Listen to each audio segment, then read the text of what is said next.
presence of God is not about church. The presence of God is your atmosphere. That's your dwelling. So everywhere you go, you carry it like a canopy. That's what the presence of God is. I'm not just talking people are feeling something and they fell down. We see that. People look at you, you shake them, they fall down. That's not what I'm talking about. That's the elementary level. When Moses carried the Shekinah from Egypt, the Bible said their shoe did not grow weary. Shoe grew with them. Their clothes didn't tear off for 40 years. Clothes was renewed every day. If clothes is renewed, is it body that will be sick? If shoe grew with them, is it food that will finish? That's the presence. The Bible said he rebuked kings for their sake. He said, touch not my anointed, do my prophets no harm. If they entered a city, they dismantled the government there. They dismantled the army because there was a pillar of cloud and there was a pillar of fire. That's the presence. So when you show up, people paralyze because the dread of God is upon you.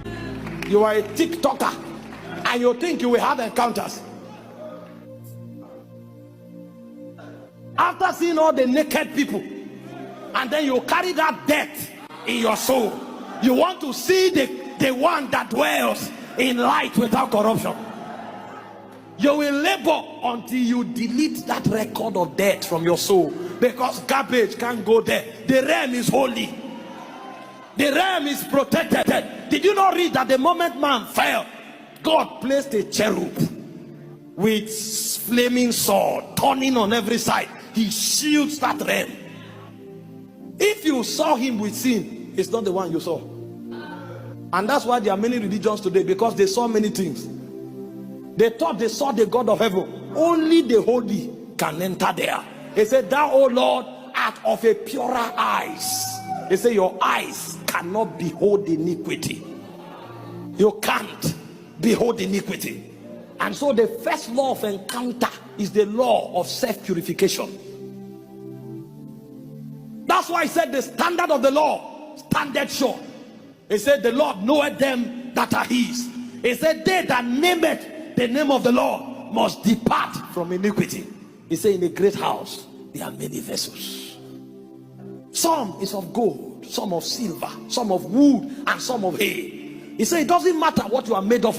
He said if a man purifieth himself, you must pay the price to purge. It's called circumcision in ancient times. And this kind of circumcision, they don't give you a sedative. You are awake and you cut off your foreskin. You will feel the pain. As you travail, you will feel it. But it's a sign that you seek something that is beyond the star. It's a testimony that you have seen the earth, but you find out that this realm is darkness. There's no light here. You are looking for where the code of your destiny was copied. You know that your destiny is a secret. It's in a scroll somewhere in the heavens. And so you will pay the price. Sometimes you will strip yourself of friendship. Sometimes you will cut yourself off every affiliation. What you are doing is that you are purging so that you can appear before a king that is immortal. You know, in those days before a virgin comes into the king, they perfume her with oil. Sometimes for many months. Did you not read that before the virgins were brought before the king in the days of Esther, they were perfumed for 6 months? Ointments, so that they can carry fragrances that is consistent with the hallowed realm that they are going into.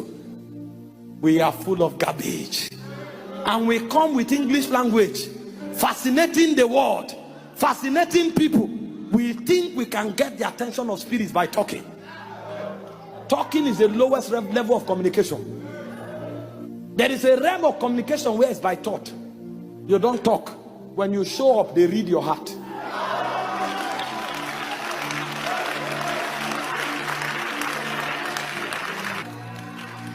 Our generation will talk encounters and they will become stories. And the sign that a man has seen the God that dwells in light is the authority he comes out with. Because once upon a time, Moses ran away from Pharaoh. But the same Moses returned to Pharaoh and said, let my people go. Pharaoh could not even think of killing him. Because it's not the boy that ran away that came back.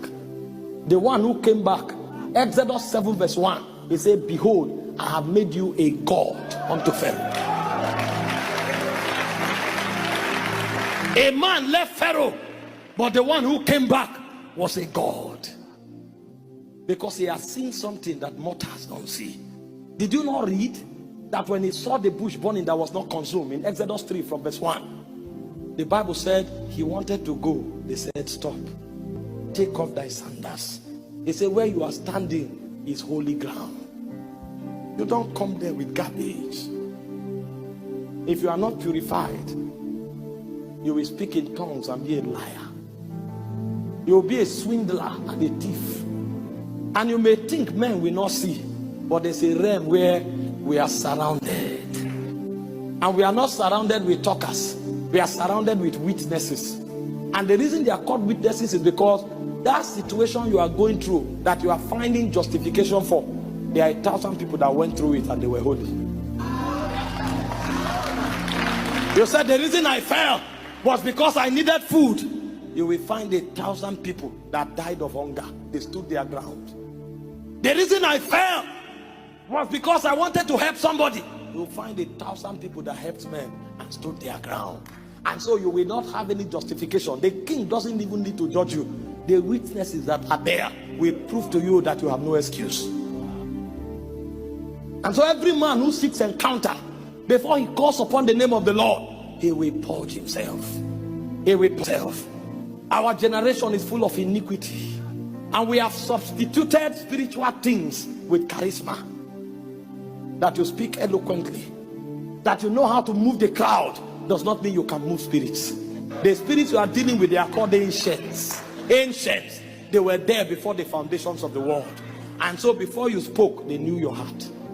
Because they read your heart like a book. And they know that you are a liar.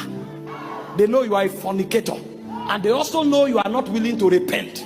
You are only looking for something to validate you, so that you can keep walking in your error. This is why churches are increasing, pastors are increasing, but there's no one to say restore. Because there's a realm where authority is not about number. There's a realm where authority is about stature. So when you come and say, lift up your head so you get, they'll say, who is talking? We want to know your credibility in the realm of light. Did you not read about Isaiah? He said, in the year that King Uzziah died, I saw the Lord. And the first thing they checked in him was his purity. Without talking to him, he knew. He said, I'm a man of unclean lips. I dwell among a people with unclean lips. And before they engaged him, one of the seraphims took off the coals of fire and touched them and said, today your iniquity has been poured.